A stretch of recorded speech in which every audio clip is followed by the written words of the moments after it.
It was around when I was 13 or 14, and you kind of find yourself trying to pick and choose your friends, and also at the same time, you're not really worried about what you want to accomplish at that time, but what people you want to hang out with. I wanted to fit in. Wasn't a popular kid in school, and it made me forget about all that. Like, oh yeah, everybody else is doing it, so I'm gonna do it. Friends were doing it. I just wanted to jump right in and have fun. I did drugs because it seemed like it was fun. It was the cool thing to do. The cool thing to do was to get high, go to parties. Growing up, you struggling. Couldn't deal with life. So I didn't have to deal with life. I wouldn't listen to anyone. I was stubborn. Like as a rebellious thing. This is what the rebel kids were doing. I just wanted to see what it was like. I started experimenting with it. Experimenting with friends. First tried it because I was bored. I was always up to try something new. When I was growing up, we had this program, it was just say no, just say no. People are just saying no, but they're not saying why. It's like telling a person no and then they go do it. Sparked my interest on drugs. I knew that they were bad, and I always heard about this addiction, but I didn't know what it meant. That's probably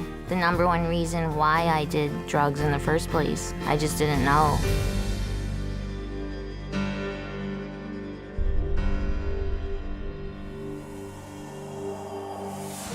Drugs are everywhere. They're in magazines, movies, TV shows, billboards. They're all over the place. In the movies they make it look cool, but in real life it's not cool. It's a serious problem. And a lot of times they try to glamorize drugs. Like make drug dealers or getting high look cool. But that's only in the movies. In real life, it's a whole different story. All drugs, whether we're talking about alcohol, marijuana, LSD, these are all essentially poisons. It would depend on the amount that you take. I mean, a lesser amount might just speed you up, make you feel really active. Stronger amount or a stronger dosage would act as a sedative, make you slow, sluggish, tired. And even more amounts, it would kill you. You'd have an overdose. Every drug works in these stages. It's only really the amount needed to make the effect that's the difference from drug to drug. A person who's taking drugs, whether for physical pain or just to try and block off any sensations they don't want to feel, those sensations are actually just being pushed away and getting worse and worse. You're going to be totally numb and just not be able to feel anything. When you take drugs, the drug goes through your bloodstream, and later on in your life, that drug can, come back up and into a flashback when you use the drug. You could have taken LSD one day and like a year down the road, it could come back into effect and you can start hallucinating again. And it's not just LSD, it's every drug. So you can get hit with the effects of a drug even a long time after you stop taking them. Drugs definitely affect the mind. Everything you see around you is different than what's really going on. You can't hear correctly, see correctly. All of your senses are totally thrown off. Your perception is definitely distorted. It makes it dangerous for you and others because you don't know what's going on. You can't handle things, the way they're supposed to be handled. Drugs affect your memory so much. It doesn't matter if you're taking them for a long time or just a short period of time. I know, when I first tried studying and stuff more, I really couldn't concentrate, I couldn't pay attention. I went from a straight A student to a B- student, C student. Then I quit going to school and I would get really frustrated. It's like your brain won't function. You can't think straight. It's everything is messed up. I never got anything done. I would start on something and I wouldn't finish it. It just didn't happen. It was just unbearable. I couldn't deal with life at all. I couldn't get a job because I was just out of it completely. My decisions were based off of, what this drug is telling me to do rather than, what I want to do.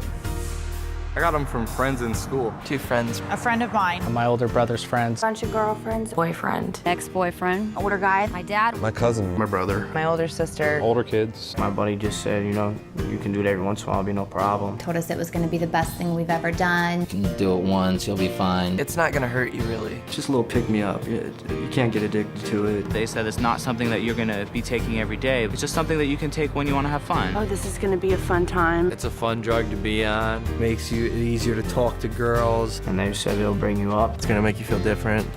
You're gonna like it, you're gonna feel good. It's all in your face that's the thing to do. All it is taking a drug dealer's word for it. When you're trying to get someone hooked, you'll say whatever you can to get a customer. You're lying, for them to believe you so you can make money. I would tell people it's fun, makes you energetic, makes you more likable. It's something, you know, people want to be around. I tell them whatever they wanted to hear in order to pick that first one up. You know, when I was 12 years old, I didn't say, hey, I want to be 24 in rehab. I never said that to myself. You know, but that's what became true, you know, and I never thought about it when I was 13 years old. I started smoking pot. I was that kid that started out with marijuana and played around with certain party drugs, whatnot, and I told myself specifically that I would never do certain things, cocaine, heroin, and it only took a short time for me to finally accept it and be like, okay, I'll try that. I had no idea where it would lead me, to almost dying, to stealing, lying, cheating, ruining relationships. It didn't matter. I didn't get into sports. I didn't get into the clubs. I didn't even go to prom. Left me with living on the streets without a family, you know, and is that what I set out to be? No, you know what I mean? I was just set out to have a good time at college parties. The drugs robbed me of all the pleasure of life. The drugs took away my family. The drugs took away my girlfriend, my friends. I looked back on 5-6 years of my life and saw that all I had done is absolutely just ruined incredible opportunities that I had to have success and hurt all the people around me. It's not just something that's going to affect tomorrow, it's going to affect forever. You don't have to find out everything for yourself. You don't have to find out what a car accident experience is like. Do yourself a favor. Don't fall into the same footsteps as so many other people have. And realize that you could be the guy living under the bridge shooting heroin. You might think you won't get like that. None of us ever did, and we wound up in those same shoes. What I would tell people is just, I would give them my story. I would tell them my exact story. I would tell them my story. A story like mine. The insanity of my story. Ultimately, it comes down to their own decision making. You have to get the facts. Check the statistics. Find out for yourself. Find out for yourself. Find out the actual truth of what these are and what they're going to do to your life. I would just say to anybody, you know, if you're going to do something, you know, if you're really going to do something, go educate yourself on it beforehand. I think there's a lot of truth in that.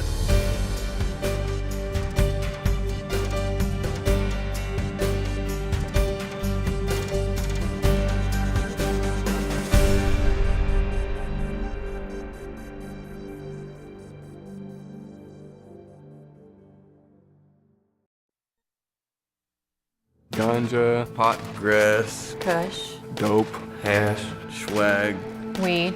sticky, marijuana. I ended up being addicted to heroin, coke, meth. I've done it all, and it all started with pot. Marijuana is the dried parts of the Indian hemp plant. hash is the sticky crystalline that comes off when they pick it. A lot of it's like from Mexico, shipped over borders, and a lot of people manufacture their own and sell it. Hydroponics is like a system of growing weed. There's a lot of science, there's a lot of chemistry that go into wanting to make it stronger. And comparing it to what was available in the 60s and 70s, there is a huge difference in potency. It's so much more stronger, it's so much more intense, and so much more damaging to the body.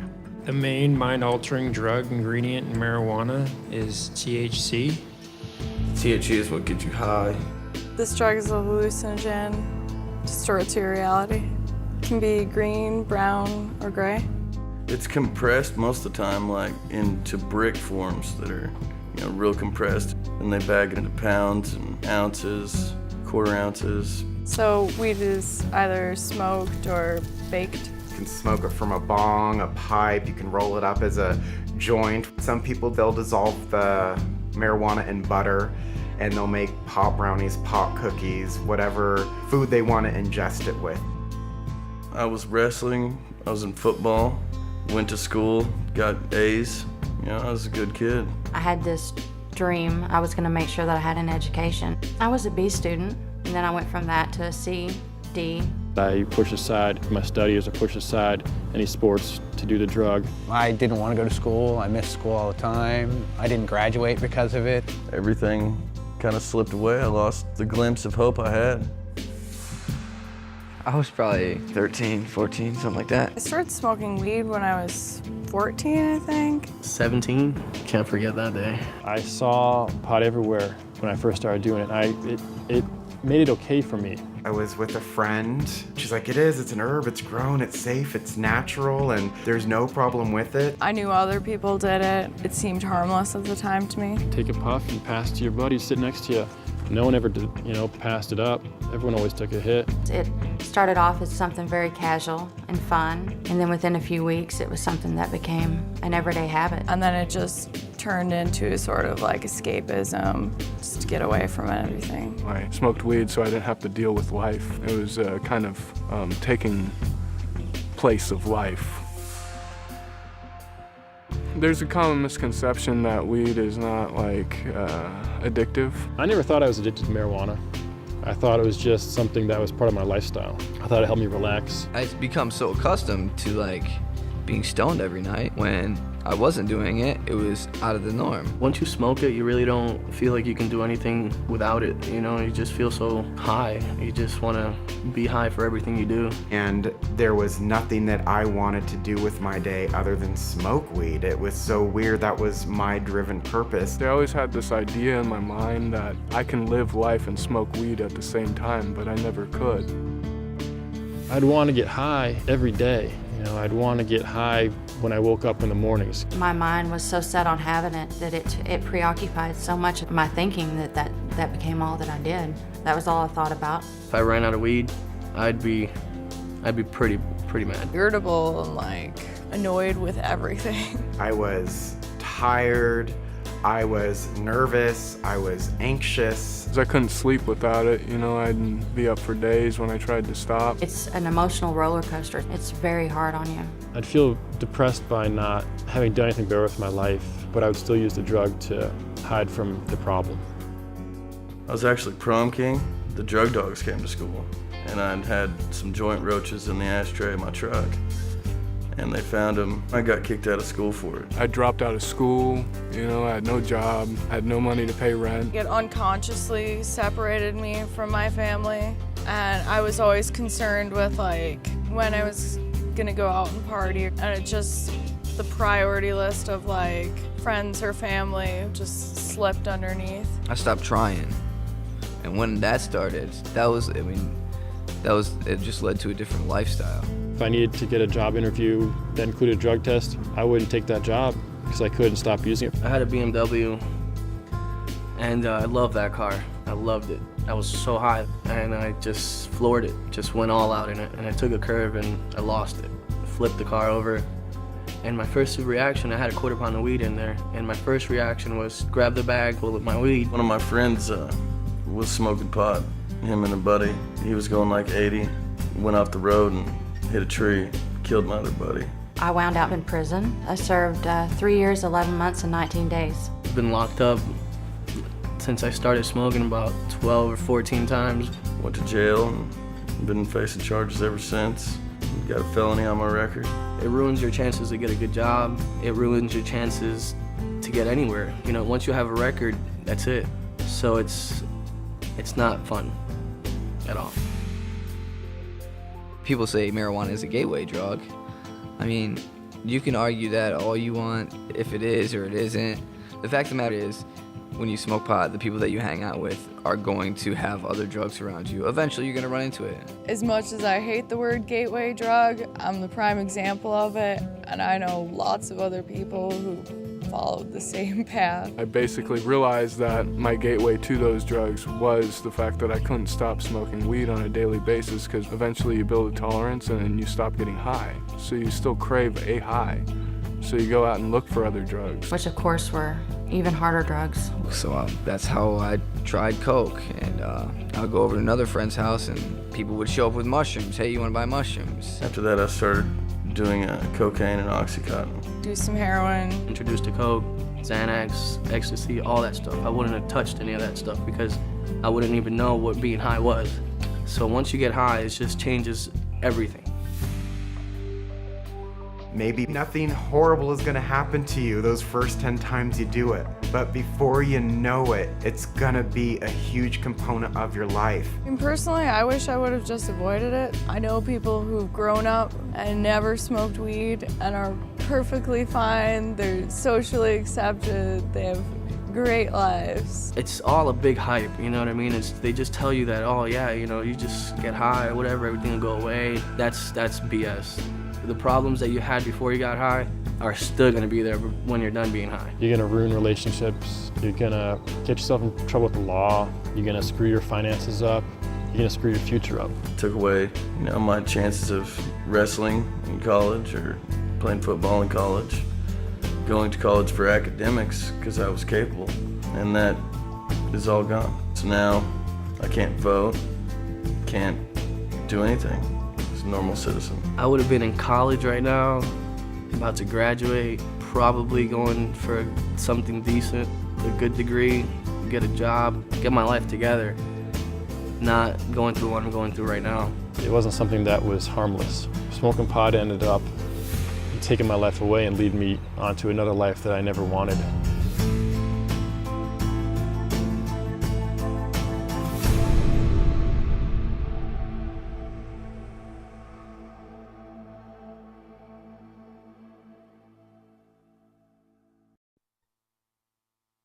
Vodka, Tequila, scotch, beer, wine, rum, gin, Whiskey. alcohol.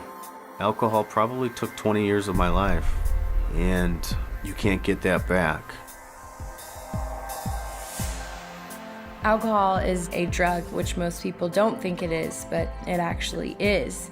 It's classed as a depressant, meaning it slows down vital functions in the body. Alcohol is made through the fermentation of fruits and grains. The process of fermentation is basically letting fruit sit and rot until it can produce a mind-altering effect when you drink it. There's different types of things you can drink that have different amounts of alcohol in them. Like a beer, if you just drink beer, that has 2 to 6% alcohol. Wine is about 8 to 20% alcohol. And then you got your hard liquors, which are like vodka or whiskey, which are about 40 to 50% alcohol.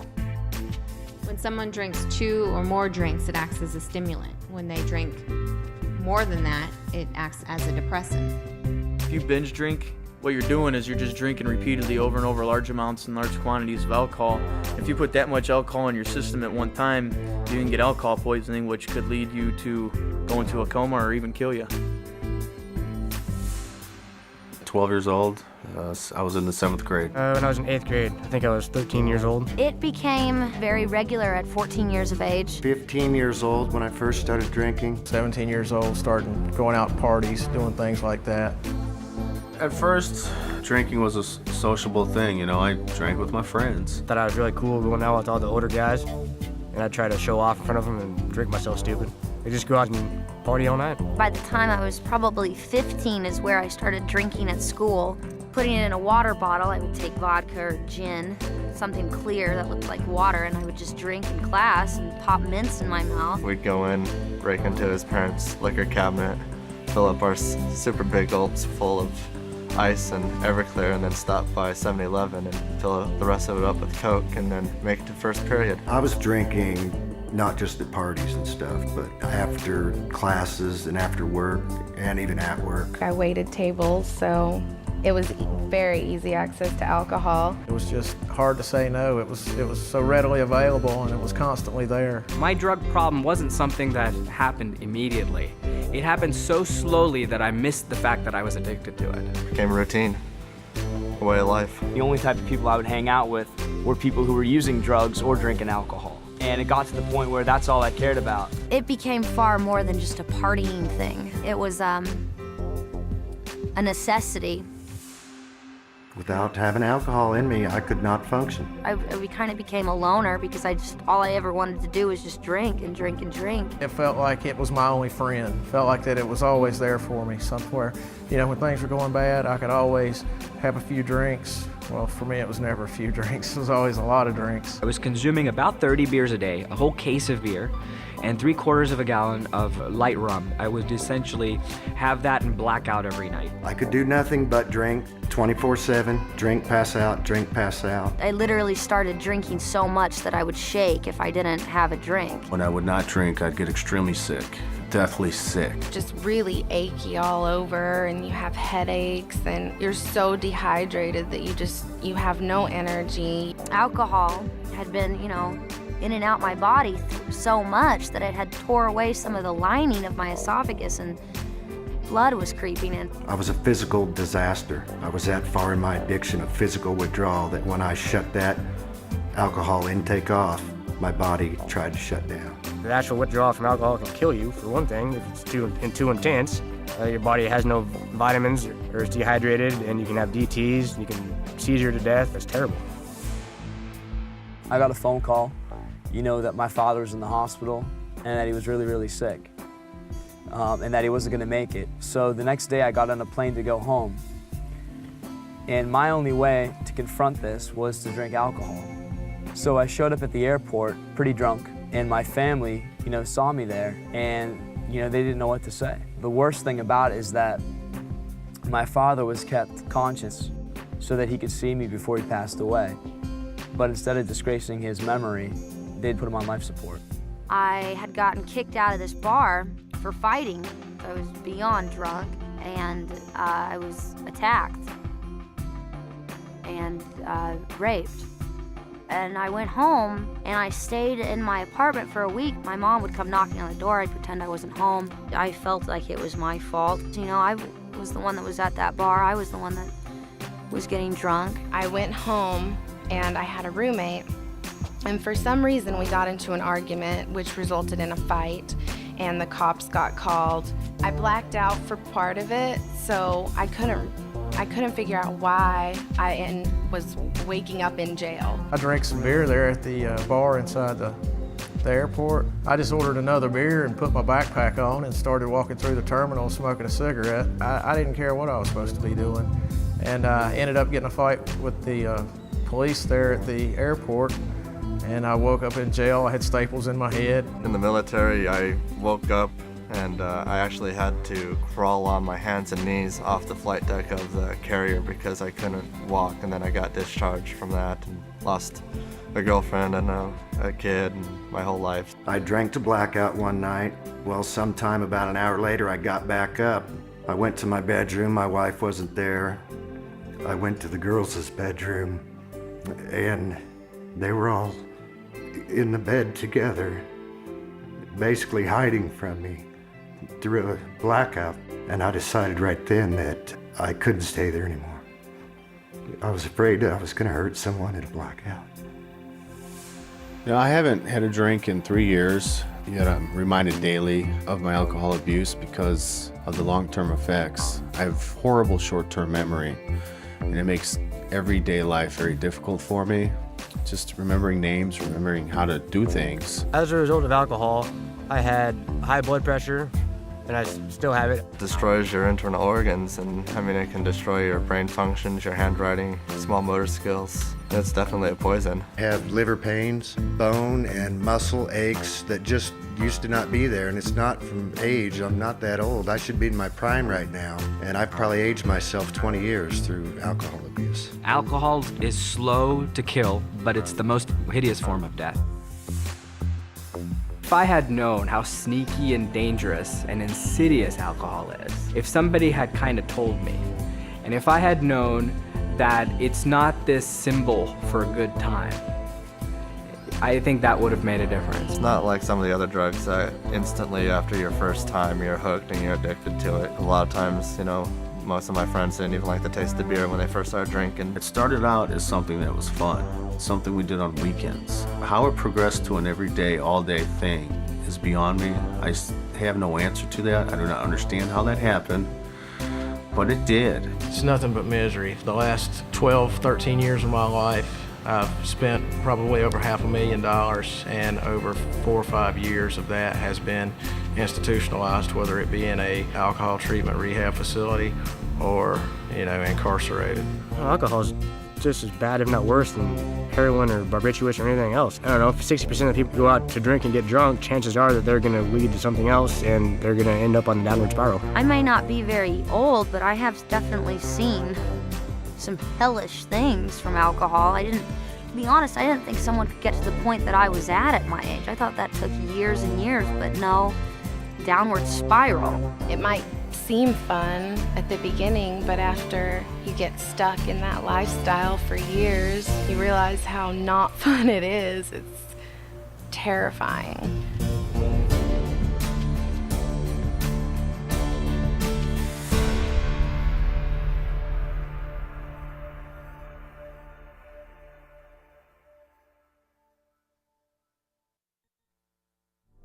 Skittles, pills, X, triple stacks, rolls, smiley faces, E-bombs, MDMA, Molly, beans. ecstasy.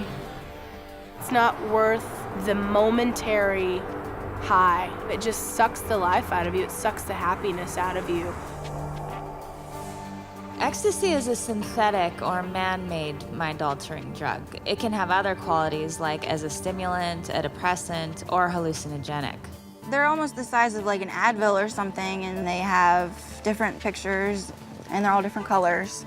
I mean, it's a designer drug. It's made with all different types of chemicals. You never know what's in it.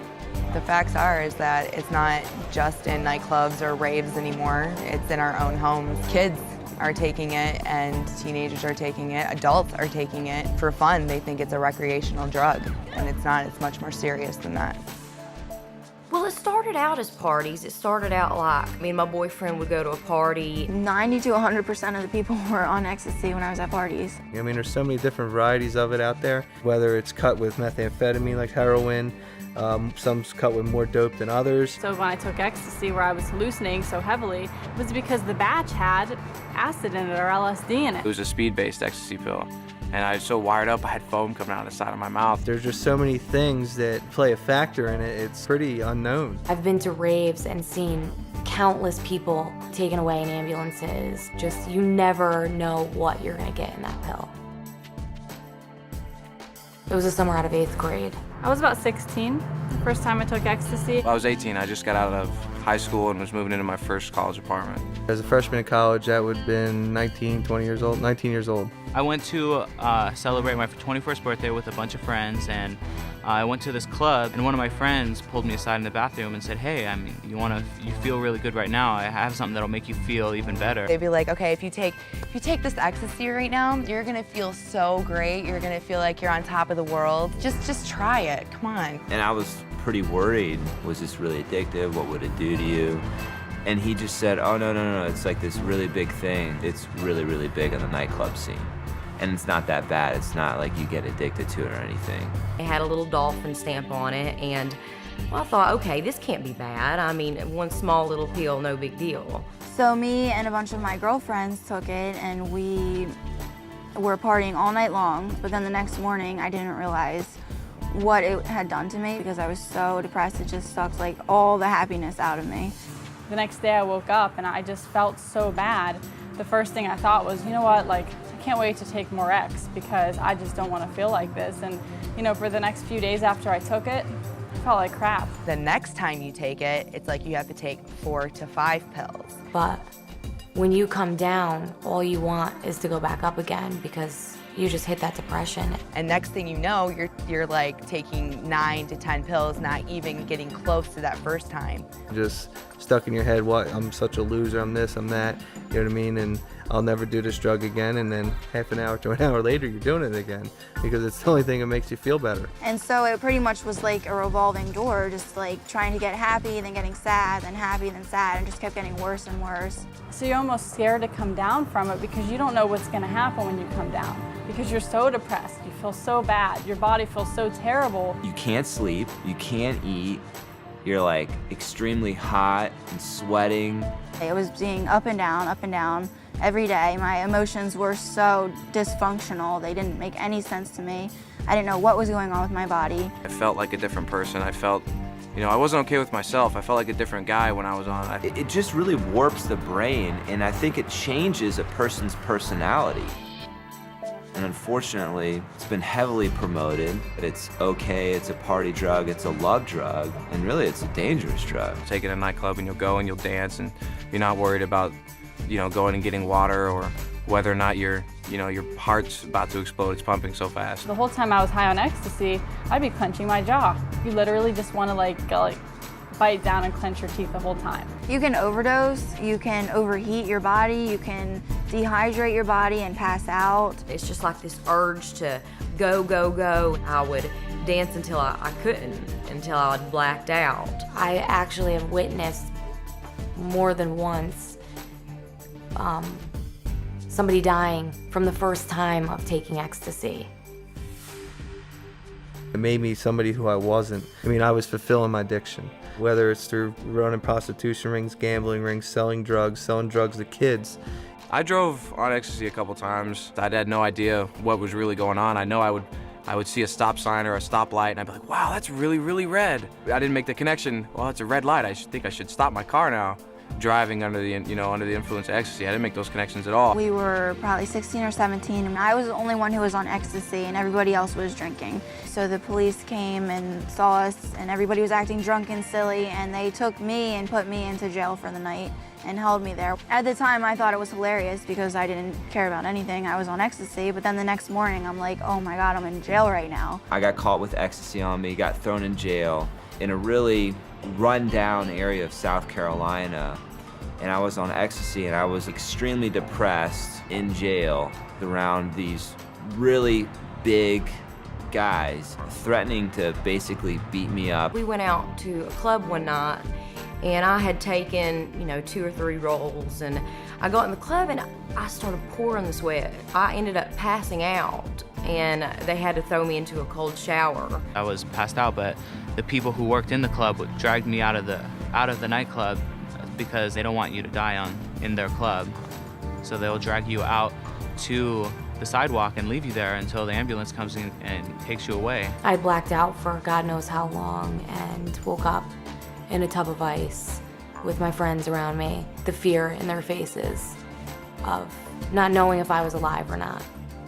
And the craziest part about it is, in a situation like that, because drugs are involved, you don't know whether to call an ambulance or what to do because you have the fear of getting in trouble for it too. Basically, I could have died because they didn't know what to do. Ecstasy, that's such a new and designer drug over the last decade or so. They really don't even still know the long-term effects of it themselves because it depends on what type you're using. It causes brain damage, and when you have brain damage, that can cause effects on various things such as coordination, certain dexterities, communication. I had, for a long time, jaw pain. I've had teeth problems for a long time after I took them. When I see a doctor and stuff, they tell me my worst repercussions are down the road. You know what I mean? With the drug abuse I did. They didn't tell me that I was going to become very addicted to this. I was going to become extremely depressed. I was going to develop a, $200 or $300 habit a week on this stuff. That I'd have to go to rehabs. That I was going to be arrested 3 times. That I was going to be thrown in jail 2 times. That I was going to have to total 3 cars. Nobody really ever told me about that stuff, the first time I took ecstasy. It seems like it's a lot of fun, and you think that everybody else is doing it, or they look like they're having a great time, but in reality, it's evil. I mean, it'll take control of you and run your life for you. If I knew what I knew now and I could go back, I never would have touched a drug. I mean, like I said, when I went into it, I didn't think it was going to do any damage. It seemed like a normal thing for me, to take ecstasy. That a lot of people took ecstasy and they ended up doing fine, but that's not the case. Nothing bad may happen. Cool, that's fine. Take these next 3 weeks. How are you gonna feel? What about your job, your school, your body's health, your family's, emotions towards you? You take those 2 facts, there's no choice. It's like jumping out of a plane and just having a set of silverware as a parachute. It's not a decision. It's true. It really is. Because even if you don't get hurt from the drug the first time you take it and you enjoy it, there's a downside to that too, because then you enjoy it, then you want to do it again. And once you do it again, it's the start of your own destruction.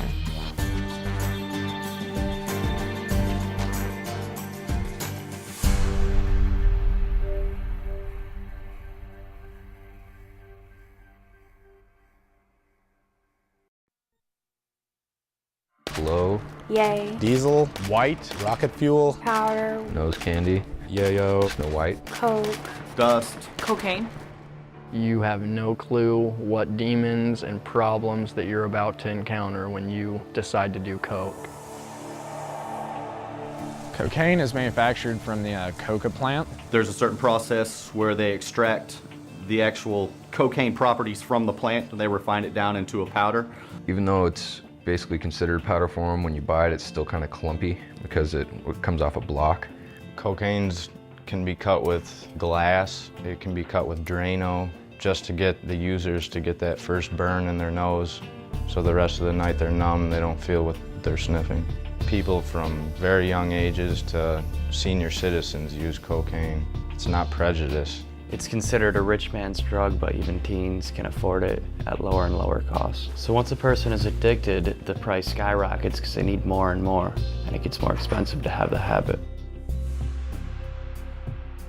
There's a lot of different ways to do this drug. I just snorted it. Mostly for me, I smoked and snorted it. You can smoke it, you can shoot it. It can be injected into the bloodstream through IV needles. I was 14 when I first tried coke. The first time I did cocaine was when I was 16 years old. I was 18 years old. Just going to like house parties and hanging out with friends. I was with a bunch of friends. They were all doing ecstasy and coke and smoking pot, drinking. I was at a high school party where there was some older guys there and they had cocaine. And of course the older people, they're the cool people and they were going to the parties and they were doing the drugs. I was in such a crowd of like intelligent people and people with lots of money. Cocaine came into the picture and it was just one big kind of a party drug.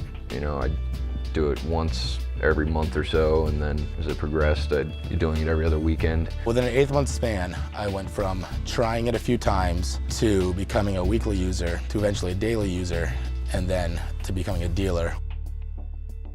Once you start taking that stuff, like I said, you feel like a rock star. You feel invincible. You feel just nothing can touch you. You can make conversations, you're happy, but that's only for about a half hour. The night I first took it, I wanted more that entire night. With coke, it's like instant. Because it only lasts for 15, 20 minutes and then you gotta have another line. And then I need some more because I'd start coming down. So you're just constantly chasing this high that you'll never achieve. I was leaving work every half an hour to go buy more. I was working like 14, 16 hours a day. I started using more and more cocaine to keep working, to make more money. You spend all your money on it, one way or another. It was so expensive that I'd only do enough until I ran out and I couldn't afford to buy more. That's when I realized I had absolutely no control over myself, and the cocaine was pretty much controlling me. You do more so you can feel normal, and you don't feel normal ever on the drug. I couldn't complete anything I started. Couldn't have a conversation with anybody. I couldn't look anybody in the face. Your body craves more and more, but when you're at that point, the more you take,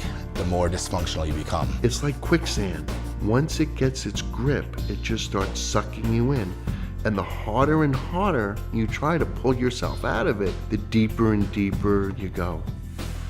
I'd wake up in the morning, if I didn't have it, the first thing I'd think of was a 9mm in my head. Thought I needed it to get up. I thought I needed it to go to sleep or anything like that. The couple days after you do cocaine, your muscles ache, your sinuses are real bad, your nose starts bleeding. My nose hurt so bad from doing it that I couldn't sleep without having lines set out for me, so that when I would wake up throughout the night, I could do some just to numb the pain. I would go through extreme hot and cold flashes, very severe night sweats. Like I can't sleep, feeling disgusting. The chills, the shaking. I was doing so much cocaine that I was actually hallucinating. And depending on the time, actually sit there and talk to myself because I was going crazy.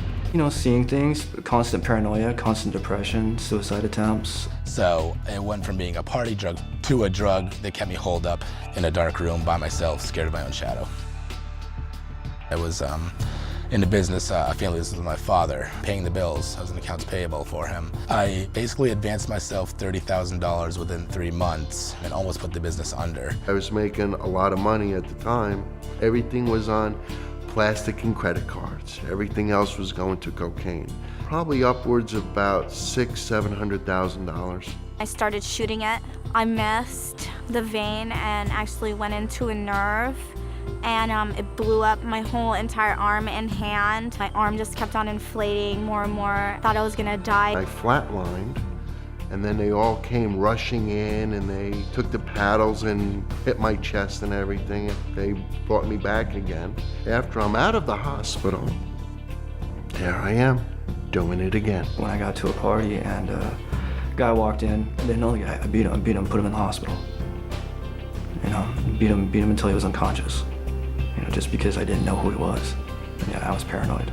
There was a kid that had just gotten out of prison, and he knew I was hard up for money, and he wanted me to go rob these people. We all went in there in masks with guns. We taped them and tied them up and took everything they had. A good friend of mine, I went through middle school, high school with him. He tried to rip somebody off at a high school party, and they shot him in the stomach with a .40 caliber, and he's dead now, 20 years old.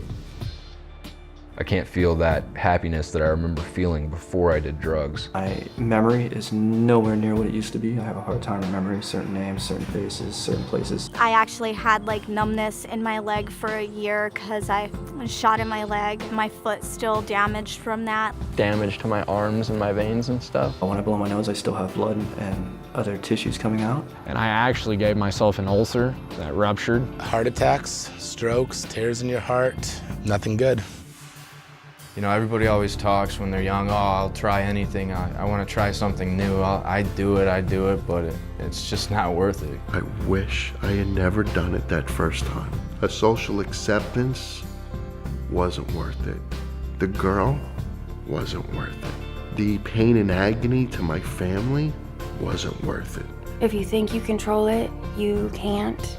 It can't be controlled. It will take a hold of you quicker than you ever thought possible. I'm 34 years old now. I feel that my 20s were, completely unproductive and a waste. I don't know anyone who has just done cocaine one time and had it not affect their life in a negative way. It might seem fun right now, and you might be thinking you're having a good time, but there's no such thing as an old drug addict. You're gonna kill yourself. You're choosing death over life, and that's the reality of the decision you're making.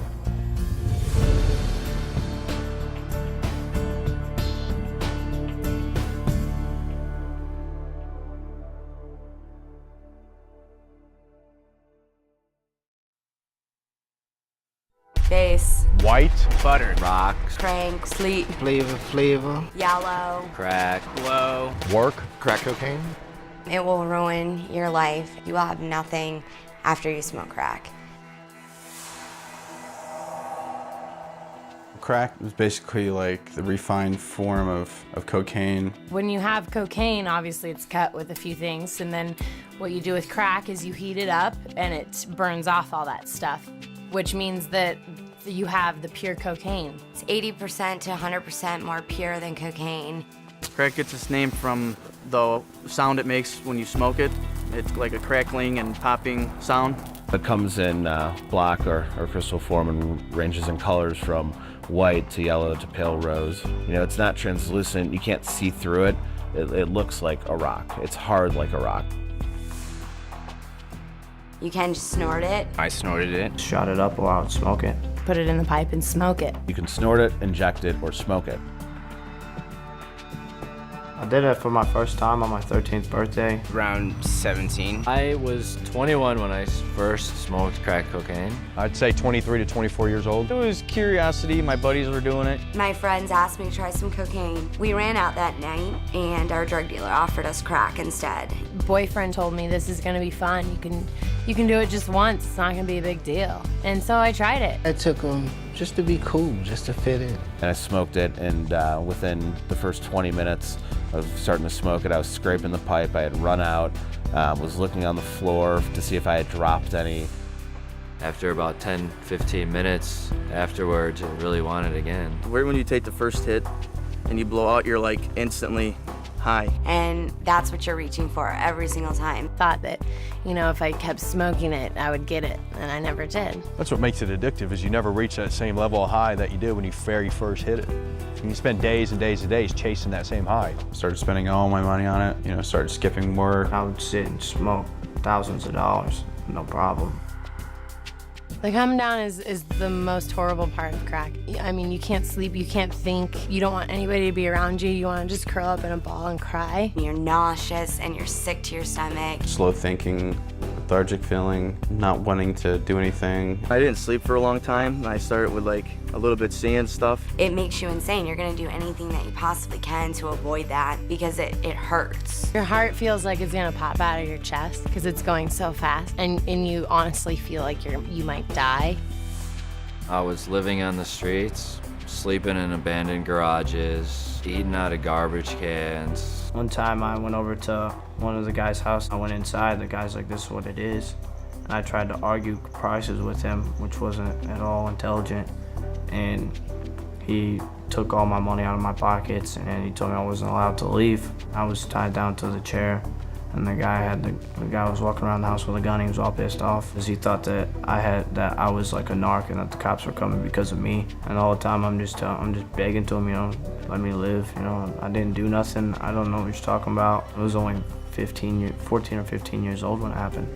I went from being a very successful business person, had my own apartment living in New York City, to I wake up one day, I'm 30 years old, I'm living with my parents again, and I'm actually stealing my mom's purse to get money for crack. I went from being in this upper middle class family, wonderful home, to going from crack house to crack house. It's where you go and do drugs, smoke crack nonstop. Usually there's somebody at the door that asks you what you want. You would have to either give him money or give him drugs for just letting you in the door. You would walk into the crack house, it would be extremely dirty. Dishes piled up all over the place.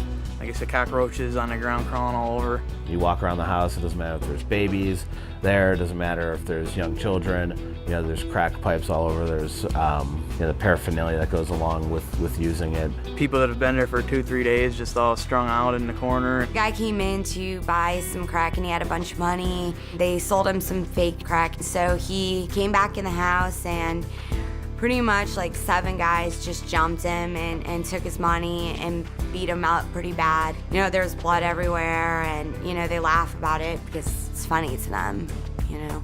They got money and they got to keep their drugs. I've seen females sell their children. I've seen mothers not even care about their children, just for some crack.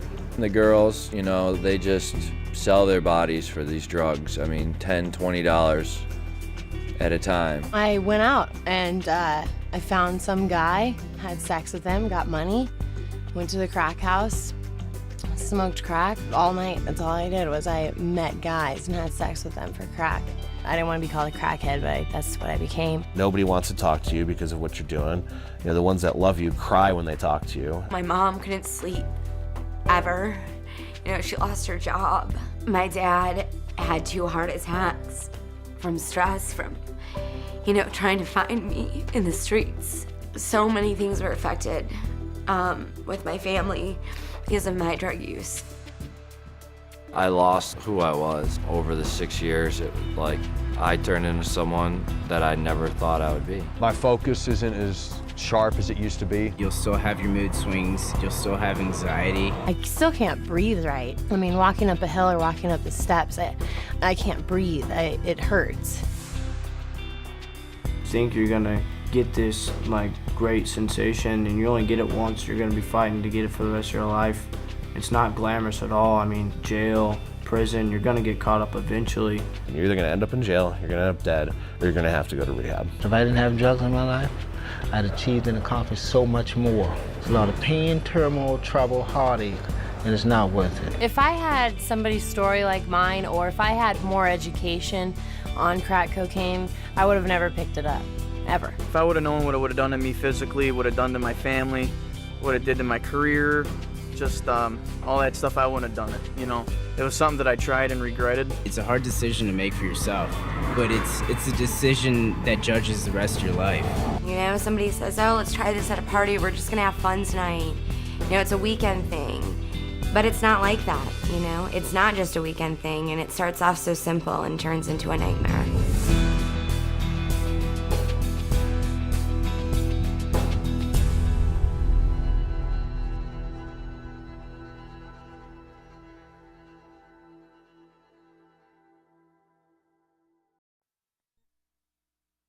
Huda, ice, glass, tweak, crank, Chizo, shards, crystal, the magic dragon. meth. If we're out in public, it's gonna be called Tina because it sounds like you're just talking about a girl. It doesn't sound like you're talking about one of the worst drugs in American history.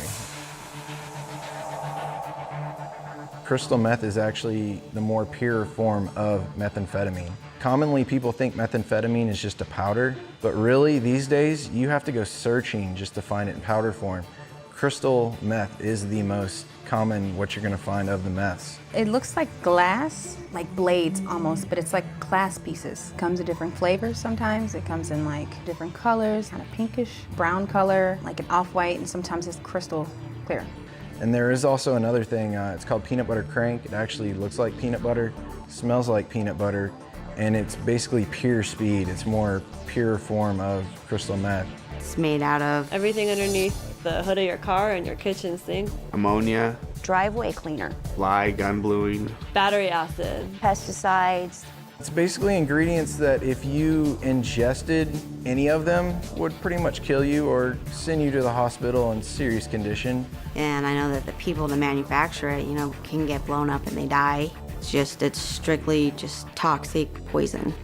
For every 1 pound of meth that you make, you get 6 pounds of toxic waste. It's going to cause irreversible damage. Originally started out snorting it. Snort it, smoke it, shoot it, whatever, I'd snort it, shoot it. and I would ingest it as well. I tried it every way that you could do it. And I just kept gradually going up and, trying to get that better high until I was, slamming it multiple times in the day. I was 13 when I first started doing it. Started about the age of 16. First time I did it, I was 17. I was at my brother's house. He was sitting out there smoking it, and he offered it to me. Got into it because I wanted to impress a guy. It was utter curiosity, maybe boredom. I started off just having fun and hanging out. It was a social thing. My parents in my school sent me to a rehab because I got caught smoking weed at school. Just met some people there and I started, hanging out with them when I got out, and they introduced me to it. One day they pulled out, a crystal meth pipe and were smoking it, and I had no idea what it was. I thought, okay, well, this can't be that bad, everyone else is doing it. I decided since I already smoked marijuana, maybe try this meth thing, so big mistake. Once I tried it that one time, just this instant euphoria, like it probably kicked in within 10 to 30 seconds of smoking it. At first you feel really good, and I felt like I was on top of the world. And it lasts for quite a long time, for some people up to 12 hours. When you come down from it, it's like the complete opposite. And I started coming off of it the next morning. That's when I actually called the drug dealer and said, is this supposed to happen? He's like, yeah, but there's an easy remedy, you just do more. Or once you start and get going, there's no stopping it. My body would ache, like I had just gotten over had like the worst flu ever. Throwing up, couldn't hold anything down, and I was yellow on top of it. Lethargic all the time, really hard on your body. I came out of the military, I was weighing 180, and within 6 months, I was down to 135. Went and saw a friend, and she's like, what have you been doing? You look like a stick. I had spots in my head about this big of hair, literally gone, like a baby's butt. I mean, you can tell when somebody's on meth, it definitely takes its toll on you physically. I started getting more psychotic. Like my boyfriend and his friend would be talking, and I would swear that they were talking in code. I would be hallucinating so bad where I'd see things in my room, see things that weren't there like bugs, or see things crawling on me, picking at my arm and trying to get these bugs out of my arm. I spent 6 hours not moving other than picking at my face in front of the mirror. By the end of the night, I had huge gashes all over my face, I'd have them on my arms, I'd have them on my legs. I was up for my 8th day with no sleep and no food, watching the walls move. I'd been up for 37 days on meth, and I was looking out my window in the backyard, and I was absolutely positive the police were there, and they were in the bushes, they were in the trees, they were waiting to bust me, they were waiting to bust all my friends. So picked up the phone and I called 911, and I told the dispatcher that if you guys are gonna sit in my backyard and just watch me, why don't you come and arrest me? And all my friends at that point just left. The police came, they surrounded my house. Eventually they had to get me and tackled me and get me out of the house. Ended up taking me away. I'm thinking people were chasing after me. I actually went to a family member's house and they ended up calling the cops on me because they didn't know what was wrong with me. Woke up in a padded room and I spent a week in a mental hospital. And you just go crazy on it because you're tweaking. you're not thinking straight. Kind of gets your wheels turning real fast. You're just moving like 100 miles per hour, like in your head. Your thoughts, everything's just going boom, boom, boom, like really fast. You'll start projects without being able to finish them, or you can't concentrate on any one thing. Just constant motion when you're doing absolutely nothing. I had to calm myself down, panic attacks and stuff. I would just start getting real irritable, cranky, tired. You get depressed, feel worthless. I remember just wanting to lay in bed and sleep my life away. That was the only way I could function, is if I did just do a shot. Just needed that and wanted it and was going to do anything to get it at that point. Wouldn't have any problem going to your house, kicking your door in, robbing you for everything you had, just to get it. Makes you not care that you're wasting your life away. Makes you not care that your sister cries at night because her brother is out committing crimes and manufacturing methamphetamines. Had completely kidnapped me, mind and soul, and the more I did, the more it built up inside of my body. I noticed in myself short-term and long-term memory loss, nerve damage, my muscles sometimes twitch, just things that seem to be irreparable. My gums have permanent damage. I have permanent bone loss underneath my gum line. I have an eroded esophagus now. 6 years ago, it was near cancerous. I still have problems today with it, and I get really bad heartburn. If I drink water, it can burn my throat. I got cut from here all the way down to below my bikini line, and they removed all my large intestines. It left me with 1 inch. I have tendinitis now. Well, I got hepatitis C from injecting drug use. You know, doing all that battery acid and muriatic acid and all that, it eats away not only at your teeth, but every bone, your eyes, it kills you. You are the company you keep. So if you're hanging out with people that do drugs, you're gonna do drugs. I don't care who you are, you're not going to be able to function better on drugs. Of course, I was always warned as a young kid, stay away from this, stay away from that. Whereas knowing what I know now, yeah, I would have definitely avoided it.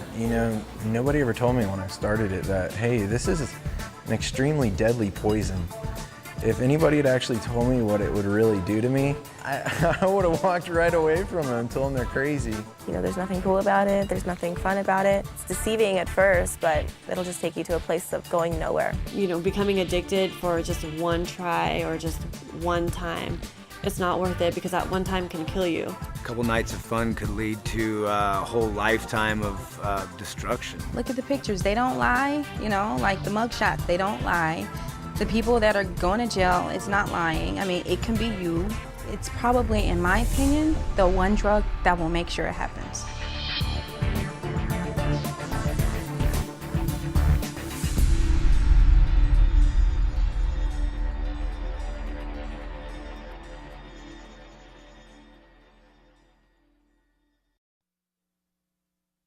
Dust off. Whippets, nitrous oxide, air fresheners, air duster, NOS, Markers. butane, Inhalants. It kills brain cells, it lowers IQ, it makes you into a zombie. Inhalants are toxic things that people use to get a quick high. There are more than 1,000 household products that people use as inhalants to get high. Most commonly used in the U.S. are shoe polish, glue, Poppers, gasoline, lacquer thinner, lighter fluid, nitrous oxide, other paint solvents, and dust off. Poppers and whippets, which you can pick up at a club or a concert, contain really poisonous chemicals that can permanently damage your body and brain. In the long run, it can hurt your body. It can cause damage to your intestinal tract and stuff like that. That cuts off the oxygen to your brain. It kills your brain cells. It even says on the labels, do not inhale, you could die from inhaling this. On the labels of dust off, it causes heart attacks, causes this and that. And it's not like heroin or meth or any of those drugs where it will, eventually you'll gain a tolerance for it and you'll just be addicted and you'll just be trapped by it and you just keep doing it until you die. If you did it enough, you just die. A lot of kids die with it still in their mouth because you just don't know when it's too much. I did the whippets, I did air freshener cans. Dust off for computer equipment and stuff. Spray paint in a paper bag. Inhale it through a shirt because you don't want the Freon to get in your throat. With the whipped cream, you just push the top part and inhale the air when the whipped cream comes out. People put it in a balloon and you inhale it, exhale and re-inhale it through the balloon. Or you could just puff it straight out of a can or whatever it came in. I have to say I was probably 13 I think I was 14 or 15. I was 15. My friends and I were sitting behind a dollar store. I just showed up because I knew that was like a hangout spot. We would go there and drink or smoke marijuana. And they were all sitting around a circle just inhaling butane, like lighter fluid. I was like, what are you guys doing? We're inhaling, it's kind of new. I don't know, it's cool. Someone just discovered it, I guess, through somebody else and then brought it up. Honestly, we had nothing else to do. I went to a rave with one of my friends. There was a guy sitting in his car with a tank. Just pretty much asked me if I wanted some, so I said sure. He filled up a balloon and gave it to me. He called it devil in a can. He said it'll blow your mind. And it did. It was bad. After I did it the first time, it only took maybe 2 to 3 days before I started doing it again. When I first started doing it, it was like really exciting, so spent another hour or two just going through all the different cans in the house. What's so addicting about it is you just feel the rush instantly. It just hits you immediately. After I inhaled the whole balloon, I couldn't hear a thing. All I heard was wah, wah, wah, wah in my head. People were talking to me, but I couldn't make out a single word. I'd want to do it right away again because the high would go away so fast. For 20 seconds, you have a false happiness. So you want to get right back into it. The whole goal is to be high, so you just do it, like want it right away again. I wanted to do it again. So you have to keep doing it over and over and over again. I was doing it every single day. I was addicted to it, for sure. I passed out. And me and my friends passed out a lot. Been passed out for quite a while, like a few minutes, 5 minutes. I passed out in my house a few times. Pass out, and I was just in bed. I'd pass out, and I'd wake up every 10 minutes or every hour. And as soon as I'd wake up, I'd search for it, and I'd do it again. And I would do it to the point where I would pass out every single time on purpose. When you pass out, you wake up and you don't remember what happened. You have like no sense of thought, so you tripping over things and always ending up hurt somehow, falling, shortness of breath, like it would make my chest hurt after a while. When you're coming down off of it, you get a foamy mouth and everything tastes weird. I'd get sick when I came down off a high. My stomach would hurt and I'd have a headache, feel really lightheaded. I couldn't even see. I would just focus on the ringing because your head will start ringing. It's not like you could read a sign or go get a glass of water. It's just like you had to sit down and just wait for it to stop. I would almost say like paranoia, confusion. And depending how much you do, you get really nauseous. I just felt completely dead. Like I knew I didn't have any brain cells left. Probably the worst migraine you could ever have in your entire life, where it feels like your brain is bleeding because it's hurting so bad. It's like, that's it. Until it's over, you're just a vegetable. So it's kind of like a never-ending cycle to where you'd be, never ends. It was me and 3 other friends, and we were huffing in a car, and the driver was huffing too. She had just taken a hit, and she drove into a tree, and none of us were wearing our seatbelts. I had a friend end up in the hospital from it because she just didn't wake up. I was bored. Did it once, I did it again. I did it a 3rd time, and then I passed out. The next thing I remember, I'm running down the street, barefoot and just a pair of shorts on. No idea where I was going. And somehow made it to my friend's house, and he drove me back to my car. There were cops there, and I had hit a tree, huge tree, messed up my car. I was stupid enough to ruin a $10,000 piece of machinery just for 2 minutes of being high. I inhaled a bunch of dust off and then got in the shower and I knocked myself out, fell over, hit my head on the bathtub spout. And then I woke up and stupidly enough did it again, inhaled it, got back in the shower and fell over again. I was bloody and it's just stupid. I inhaled it and I fell backwards, hit my head on the concrete and was out.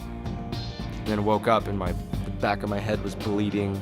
There was blood all over my back and my shirt and all over the place. And my friends were all like, whoa, that was awesome. I was like, they thought it was cool. I thought it was like, wow, I'm cool now because I'm bleeding.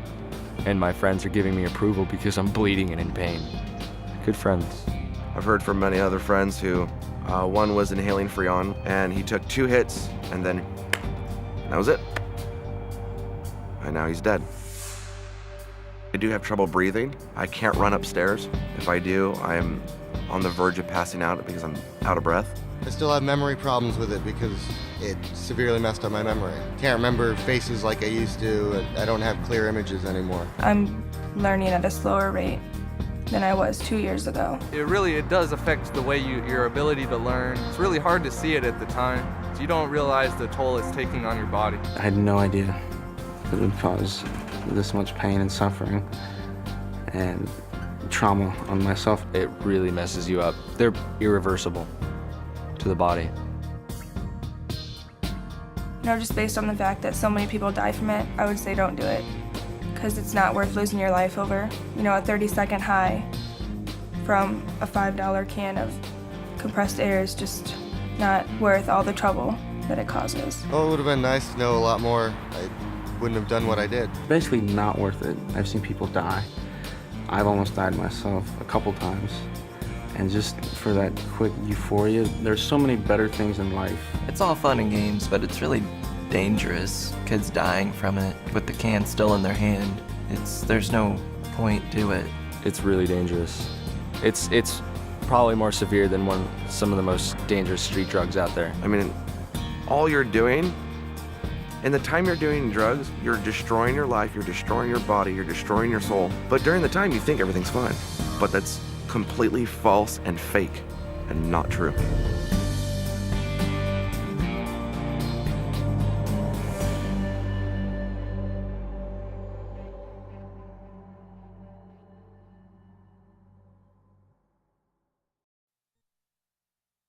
Smack, dope, H, big H, horse, Helda, boy, girl, black, tar, diesel, Chiva, dog food, junk, heroin. It will take everything you've ever loved and it will destroy it. Heroin comes from a poppy plant which grows in big stalks, and it's got this big bulb on the end of it. They extract the white substance by scraping the bulb with a knife, and this milky substance comes out and they start the refining process. The opium is refined into morphine, which is further refined into making other forms of heroin. Most of it's brought from Afghanistan. And when you're in the West Coast, it usually comes from Mexico. On the East Coast, there's powdered heroin, which is the gray, brown powder-like substance, and then on the West Coast would be the actual tar heroin, which is like a sticky tar-like substance. Heroin is usually cut with other things such as either arsenic or other drugs just to make it cheaper, make more money for the dealers. You never know exactly what they put in it, so you know it's very, very high risk of OD. One shot, you could die. It can be smoked, snorted, and shot with a needle. Started off smoking heroin. I would just smoke it because I was told that that wouldn't be as addictive as using needles. I would start out snorting it, and I wouldn't get that rush anymore, that good feeling that you're always searching for every time you want to do or snort heroin. And eventually the rush doesn't happen anymore, so you turn to the needle. I was about 17 years old when I first tried it. First time when I was 18. 19 years old. First time I did heroin, I was 14 years old. It was a friend of mine that introduced it to me. My boyfriend at the time. One of my buddies just came and showed me it, and I tried it. That was it. I decided, okay, something new. Something to make me feel okay with myself and believe I'd be functional. It started off as, fun. Let's get high. But the problem with heroin is you can't just do it one time.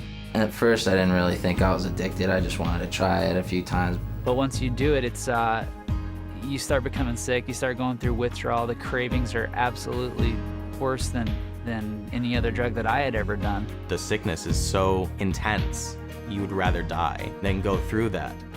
After I started feeling the effects of it, the side effects, the withdrawal symptoms, and I didn't know what was going on. Hot sweats and cold chills at the same time, like you just can't get comfortable. You try to fall asleep just to make it go away, and you can't fall asleep. Your whole appearance changes. I would break out a lot. My skin was like yellow, and my eyes were sunken in. Hallucinations from lack of sleep, loss of appetite. I really couldn't concentrate, couldn't pay attention. And as crazy as it sounds, I didn't know what heroin would do to me when I first started doing it. I was just completely ignorant of that. I just thought, oh, it's another drug. I can just do it on the weekends and have fun. The reality of it is it is a big deal. I woke up in Long Beach not knowing how I got there, convulsing and seizing and you know, it had like a skyrocketing temperature of 107, just about dead out the door. I wound up on the street, homeless, nowhere to go. My family didn't know where I was, and I was just in total apathy. I didn't care about anything. I was living in a car in the middle of winter in Baltimore, got robbed, got maced in the face. I had nothing. I was freezing and dying, alone. The house which my boyfriend and I were selling drugs out of got raided many times. One of the times he hid in the attic and he made me answer the door. They came ramming in. One cop goes and shoves me against the wall, pushes me down the stairs, handcuffs us and takes us away. I wanted to get high. I didn't have any money, so I looked at a couple bank statements that my mom got in, transferred over like $27,000 into my account. Spent that within like 2 weeks, broke back into the house after they changed the locks, and ran up to my mother's bedroom, stole her wedding ring, and went and pawned that. It ended up me getting caught. I got like 4 felonies, a couple misdemeanors, got arrested. It clouded my mind to a point where everything was almost like a video game. No real sense of consequence, no real sense of, you know, this is what I'm doing to other people around me, or this is what I'm doing to myself. It's just, you know, keep doing what I'm doing. It was hell. It scared more my parents than anything because it's just like, you know, they wanted to know what they did as parents wrong. And it wasn't them, it was all about me. I didn't care. It destroyed my family, financially, mentally, and physically. You're not aware of the damage it's doing to you, not to mention your family. It destroyed my entire body. 2 years after I quit, I finally could digest a normal meal. My teeth were destroyed from it. I still get, you know, restlessness. My joints and all my bones like constantly ache. I don't have veins in here anymore. And I actually have some wounds from it on each of my shoulders. I mean, I remember hearing, don't do it, you know, just say no. And I had no idea what the reality was. If I had more information on heroin and the facts and the dangers about it, I definitely would have touched it. If I would have actually listened and learned some of the things that I know now, I would have never started doing drugs. You try drugs, it doesn't matter who you are. It doesn't matter how good of a person you are or what your goals are. The drugs can take it all away. It's not a joke, it's not a game. Don't think it's all gonna be fun and games, because it's not. And it never has ended that way for anyone. No little kid grows up thinking, oh, one day I'm gonna be a heroin addict. They wanna be superheroes or firefighters or things like that. But if you start using, all those things get further away. It just becomes your life. That is your job. When you're a heroin addict, that's what you do. That's all you do.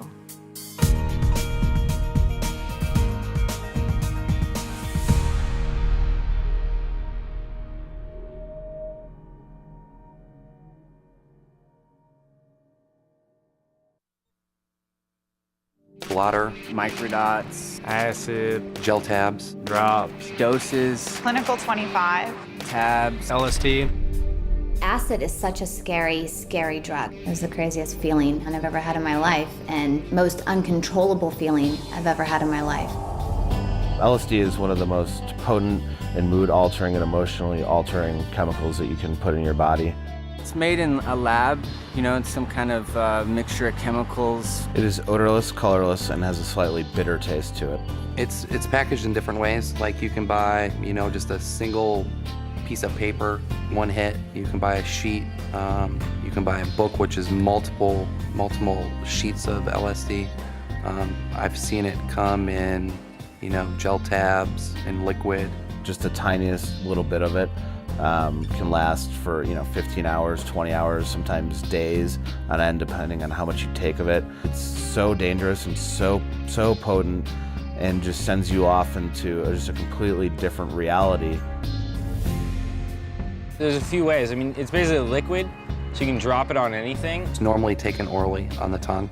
You can use an eyedropper, put it in your eyes. You can put it on paper. You can put it in sugar cubes. I always took it in tabs and like strips. Rip off a little piece of paper and it'll have some kind of pattern on it, and usually like a brand. little pieces of paper that then you would put on your tongue, and it just sort of like dissolves and it ingests into your body that way. Probably around the age of 12 is the first time I took acid. I was 13 when I first did it. About 14 years old. 15, I'd say. Took it first when I was 16. I was 18. Took it at a rock concert in the middle of about 25,000 people. A girl I had gone to school with, she said, hey, look, I have this LSD. Let's skip school and go to a laser light show. One of my friends was like, look, I got this, we have some acid. Guys that I know take it, and it makes you laugh, and it's just another thing to do. So that was it. And they gave us a little piece of paper and told us to put it on our tongue and to suck on it for a minute and then chew it up and swallow it, and that's what we did. And then about 45 minutes later, I thought I lost my mind.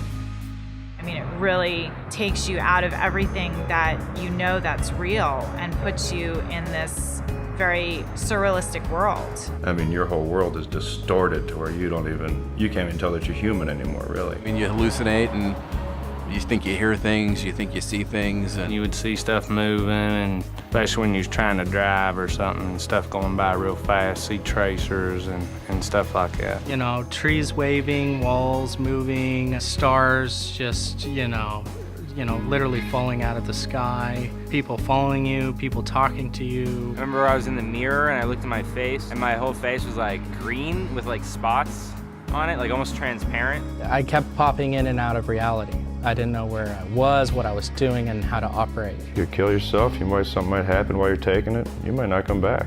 You might be stuck on that trip.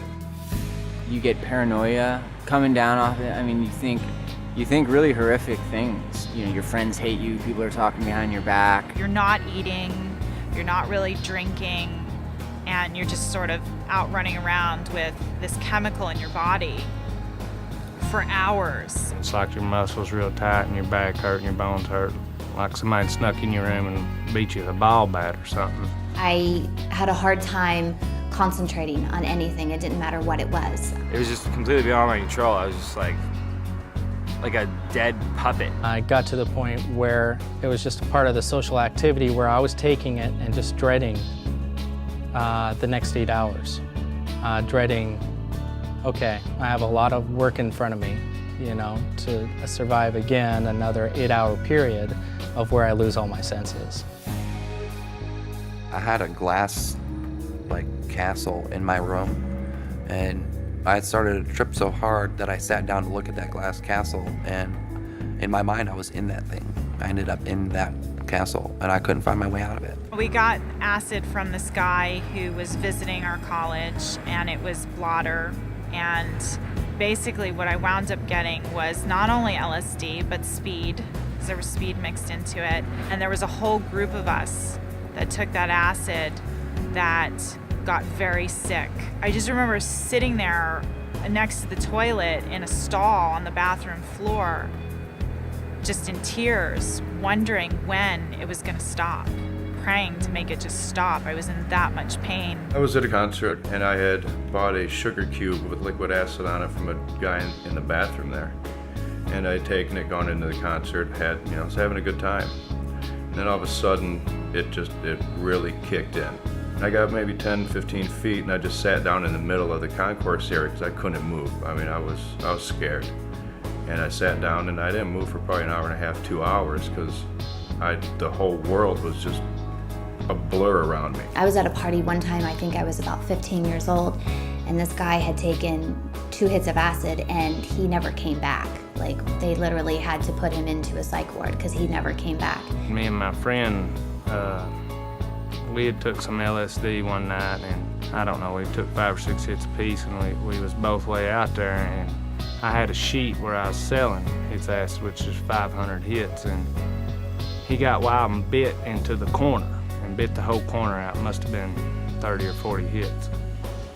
Well, he went crazy, and they put him in a hospital, and I went to see him and stuff, and nobody could talk to him. Every time you asked him a question, he'd sing a song out of a rock and roll verse. This has been 20 years ago, and still to this day, he's not right. He's not the same person.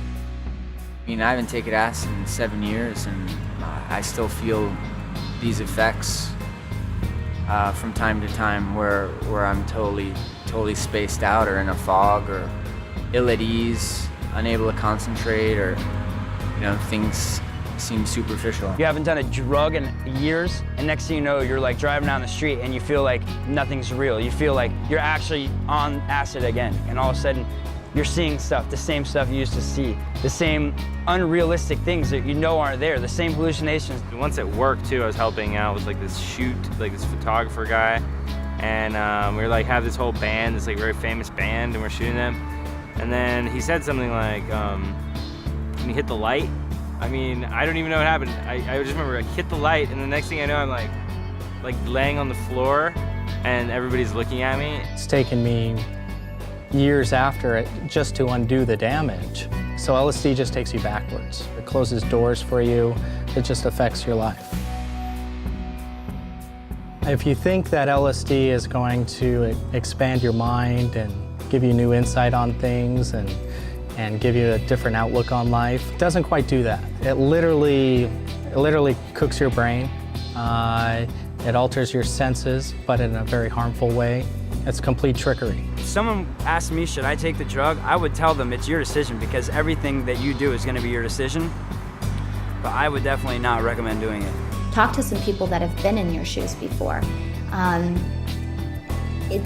It's nowhere but down. It creates the worst effect on you as a person than any of the other drugs. I've never had, it's bad. I can't really, it's hard to put into words what it does to you, but it's horrible. I mean, it's horrible. Every time that you take that drug, it's like playing Russian roulette with your life because you never know if you're gonna make it out okay.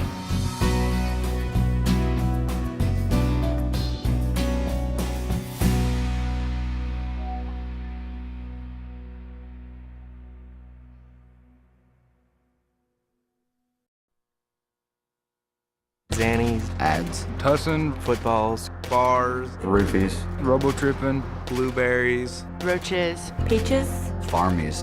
By the time you realize that you've started doing it pretty frequently, you're going to be physically addicted, and then you're at a point where you can't stop even if you want to. Every prescription drug has an effect on you. That's why doctors give them to people. Some people think that because drugs come from a doctor, they're safe. But taking them for recreational use to get high can be just as dangerous and addictive as taking street drugs. A pill can have a totally different reaction on you than the person it was prescribed for.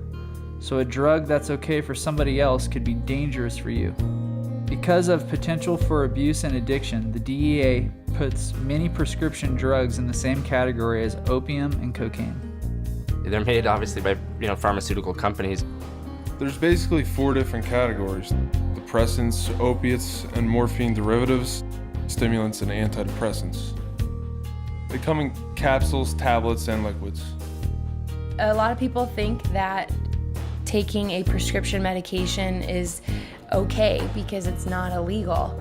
But the truth is that taking a prescription drug or giving a prescription drug is a form of using drugs or drug dealing. The first time I ever took Xanax was with friends. They just had some and I was curious. I was curious and I had a friend that just told me about it and I wanted to try it and I tried it. It was in high school. I remember one of my friends had gotten a tooth pulled, I think it was, and got a prescription of them. He had an entire bottle and he was just telling me what it was and if I wanted to try it, and I just went for it. I was introduced to it by a friend of mine that actually was going to see a psychiatrist to get it. I was just hearing all of these good things, or these fun things. And it's like you're drunk and you don't have to drink. It's like, oh, they must be great. I'll try one. It's like, okay, well here, take these. You'll have a great night. You're gonna feel really good, and it's gonna be totally fine. My best friend in high school, she gave me one because her boyfriend used to take them. And she thought that they made her more comfortable around him and more secure about herself. And so she was like, hey, try one, I'd try anything that anybody had, just test out different prescriptions, and it just kept moving up. I wasn't picky about what kind I took, whether it was Klonopin or Xanax or Valium. So many of my friends were getting it prescribed from psychiatrists, and they were going to 2 or 3 different ones a month, so we had a pretty steady flow of it. I started going to doctors and, telling them a lie about trying to get Xanaxes, telling them that I couldn't concentrate at school or I was just nervous or not comfortable around anybody. Then I would start getting prescriptions. Being that they're prescribed, it was easy to justify to myself that I was probably the kind of guy who needed this kind of thing, and it was okay. At school, I didn't really remember the day, or it made the day go by really quickly. So I got them as often as I could, and I took them as often as I could. They tend to blur reality quite a bit, and the days sort of run into one another. Days turn into weeks, that turn into months, and you don't realize it just sort of slips away from you. Because I wasn't experiencing anything that I cared about in life. I didn't have any feelings. I didn't have any emotions. Kind of like lulled myself into a false sense of security, feeling like I was getting away with stuff, even though I'd still have to deal with it when I came down. You're constantly high, so you're not yourself. You're not the person that anyone in your life knew you as. You're some stranger to them, and you're mean. I would steal from my mom, I would steal from my brother, I would act out at family functions, I'd make a fool of myself, I would embarrass them, I would tell them things that I didn't mean, be very hateful. And it got to the point where my family kicked me out of the house and weren't willing to have me around when I was taking it because of how violent I would get. Within 24 hours, you're starting to come down and you crash off of it. Feeling like the worst case of the flu, can't move, can't think, just don't feel like yourself at all. Feel yourself starting to get depressed, being just less happy with everything around you. I was very depressed. My panic attacks and anxiety was at a very high point. I would be very emotional. I would start crying, angry. When you're in that position, when you're feeling really physically ill and you know that you can get rid of it, it can be gone in 20 minutes. It's just all too easy to reach over and grab some more. By the time somebody's been addicted for so long, they don't have enough strength left in them to actually try and do that, so it's just easier to stay high. I would black out, and you're like, okay, what happened for the last 2 days? You'd piece things together, and you couldn't remember it one bit, like totally black. When I would black out, I was completely awake, but I have no recollection of what happened. On my way home from the party, I got into 3 different car accidents because I was blacked out and I had no idea what I was doing. Got to my mom's house and the cops were coming. I knew they were coming. My only solution was my plan was to blow up my car in my mom's driveway. So I went out and I set my car on fire. I passed out at a party. I woke up. The next thing I knew, I was at a hospital, and my friend that I was at the party with told me what happened and said that I took about 20 Xanaxes that night. They called an ambulance, took me to the emergency room, and they had to pump my stomach. They thought I was trying to kill myself, but I was just trying to get high. I was drinking with the guy, and he kept on encouraging me to drink more, and I didn't understand. I just didn't really question it. I think I was 16. And then about a few hours later, I woke up in his bed and we were having sex, and I started crying and I pushed him off of me. I don't know how he thought that was okay. I don't know how I didn't say no. I don't remember, so I assume that I did, but maybe I didn't. Like you just don't know. When you use Rohypnol and you're forgetting everything, you have no idea what you really did. A guy that I used to know is on death row now in Arizona because he was on Rohypnol. He took a lot of them and ended up killing somebody. A buddy of mine continued to go in and out of the bathroom using Ritalin, and he managed to put himself in a state of unconsciousness and jump off a 6-story balcony, and when he hit the ground, he was immediately dead. I nodded out in a bedroom and woke up to find my friend. He was laid out on the floor. He had overdosed and passed away. He'd been laying there for 2 days. And my friend, this other girl, she was sitting in a chair right where I'd left her, slumped over, blue. I actually had to crawl over 2 dead friends to get out the door. Even when you come off of it, you're still cloudy in a way.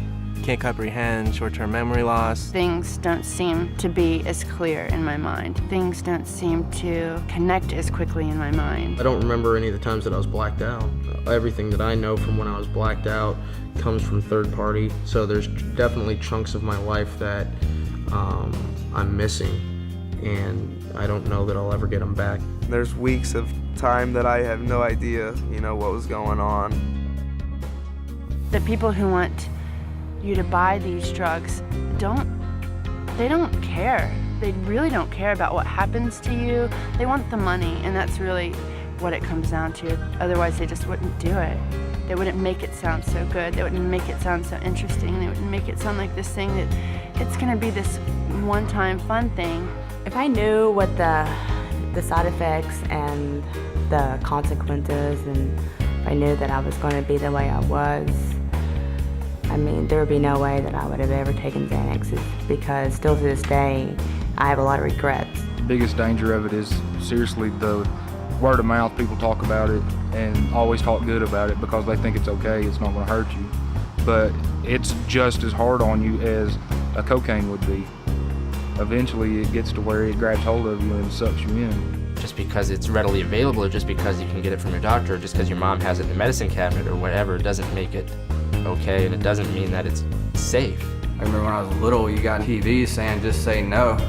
I'm like, okay, just say no, whatever.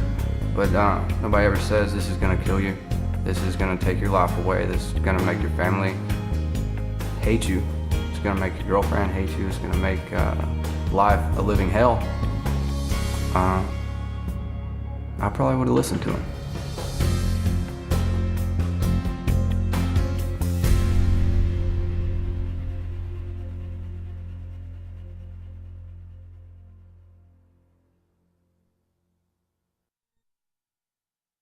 Hillbilly heroin, OCs, Narcos, Smurfs, 80s, Big Boys, Dollar Bill, Green Goblin, Painkillers.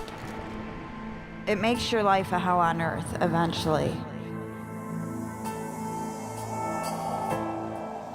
Painkillers are derived from opium. They're used for medical purposes. They're a manufactured substance. They're like a synthetic heroin. It's basically as powerful as heroin, and it will affect your nervous system in the same way. It's a pharmaceutical. It's sold over the counter as a painkiller. It's mostly given to like cancer patients and stuff, and like people who have back surgeries. You know, mainly used for people who are terminally ill to block off your pain receptors. Normally you get them through a doctor. You can also buy them on the streets. It comes in either liquid, like the cough medicine, tablets, or capsules. With the fentanyl, you know, those actually come in a box, what we call the lollipops, because they actually look kind of like lollipops with a little thing at the end of the stick, and it looks like you're just eating a lollipop.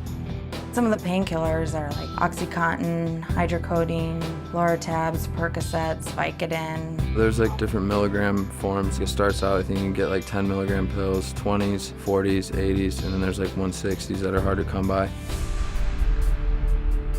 I just took it in pill form. You could take it orally. Just get a straw and just snort it. I used to crush it up and snort it. I progressed to breaking it down into liquid form, using a syringe, tying my arms up and shooting myself up with it.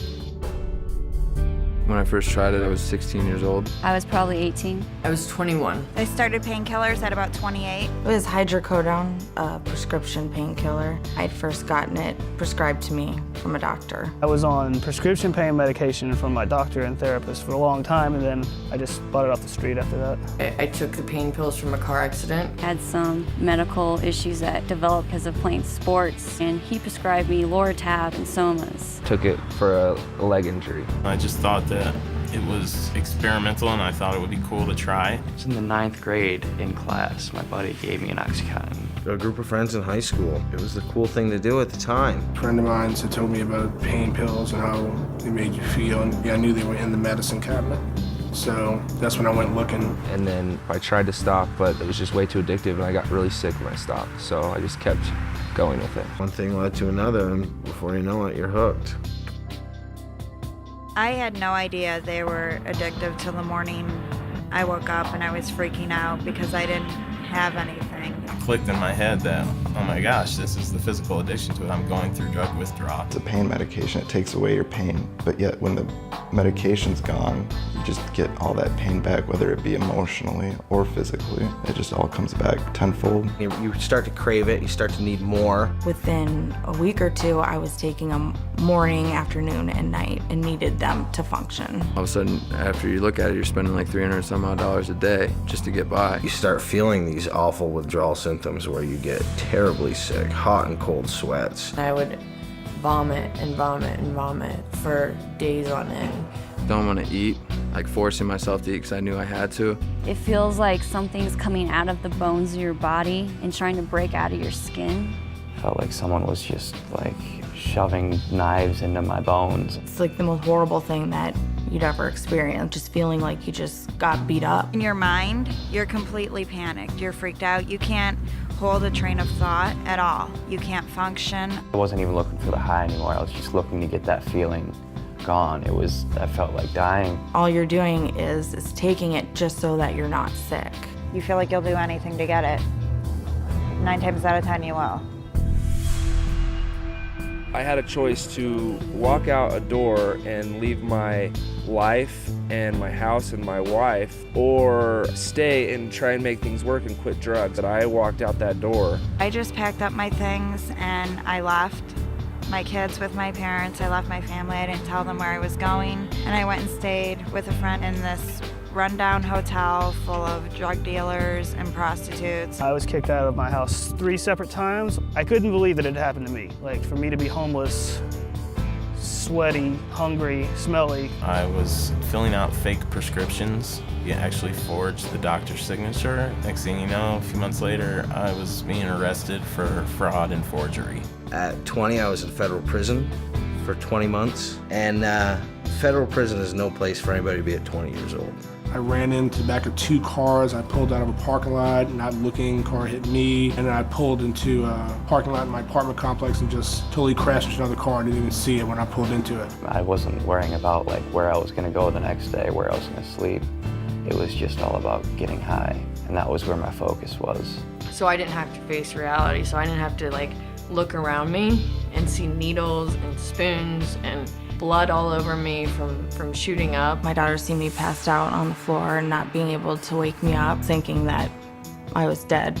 Woke up 3 days later, covered in my own feces and vomit, to my parents rushing me to the hospital. I OD'd. I just woke up on the floor with some huge man, I didn't even know who he was, standing on top of me, hitting me on the chest, telling me to breathe. I woke up in the hospital with a tube down my throat. I was handcuffed to the bed, and I'm thinking to myself, what am I doing here? My dad had come to visit me. It's the first time I ever saw him cry, and that's when it really hit me, is not only what am I doing to myself, but what am I doing to my family? Destroyed my family. I mean, they love me and their family, and blood is thicker than water, but they can only take so much. It ripped my parents up. Like, they didn't, some nights I'd stay out and not call. They didn't know where I was at. I wouldn't accept their phone calls. I wouldn't go to Christmas. I wouldn't go to birthdays. I wouldn't go to family dinners. And I turned into someone who was just had no emotion, that was just almost seemed like they're dead all the time. At first, it's like it's okay to do. It's from a doctor, it's safe. No one told me that it was really addictive. No one told me about the side effects. No one told me anything. They just said this will take away your pain. They're little, small, round, colorful pills that look so harmless, when really it's just a death sentence. It sucks. When you're doing it, sometimes it feels good because you got a couple laughs with some close friends, but those laughs turn to tears very quickly. You lose track of your dreams and your goals, things that you wanted to accomplish and you want to do in your life. The only thing that's important is the drug, and then before you know it, you wake up 10 years later and you see all the time that you'd wasted. It's definitely not worth it. It's only going to take you down. It's never going to take you up.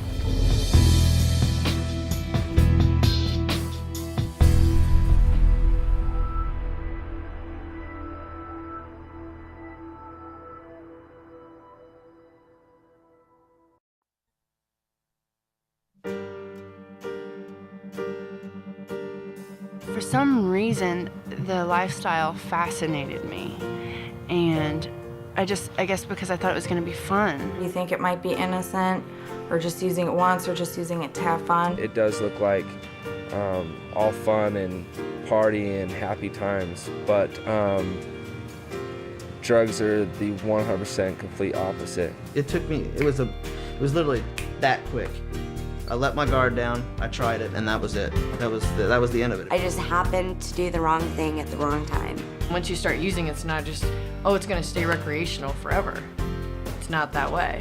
It progresses, it gets worse. It's definitely a dangerous road to go down. It's like playing Russian roulette with your life. You have no idea what you're getting yourself into. It might seem like it's cool and you escape reality or whatever, but all you're doing is postponing the inevitable. You're just masking your problems rather than handling them. The drug becomes the fix, and what happens is, after weeks, months, years of living that sort of, lifestyle, is the problems just stack up. You may be angry at people in your life, and maybe that's why you start using drugs, but when they're gone, you realize how lonely it can be. If I would have known some of the things that were gonna happen due to my drug use, I probably never would have like surrounded myself with the people that I did. I probably would have been a lot smarter about it. I would have made much better decisions and choices. If I had all the information, I probably wouldn't have started doing it. If I knew then what I knew now, I would never touch it. I wouldn't even think about it. Seeing what they've done to my life and other people's lives, I don't want no one to use ever, you know what I'm saying? And my heart gets full when I think about someone thinking about using it. Now, what's the one thing in this world that you know that you would never do? That you would never do to somebody, you know? Would you steal from a friend? No. No, you wouldn't? Okay. This will make you do that. This will make you do that. I had goals, I had dreams, you know, I had aspirations to do a lot, and you know, I just put my life on hold for 11 years. The things that you lose, a lot of times you can never get those back. I have the question today, like the what ifs, you know what I mean? What if I had chose to do this or that? You see in movies or something, you go in the time machine and you change one thing, everything changes. That's exactly what it does. You change, if you would have changed that one hit, that one joint you smoked, I'm sure everything else would have been different. That's the truth. That's the truth about drugs.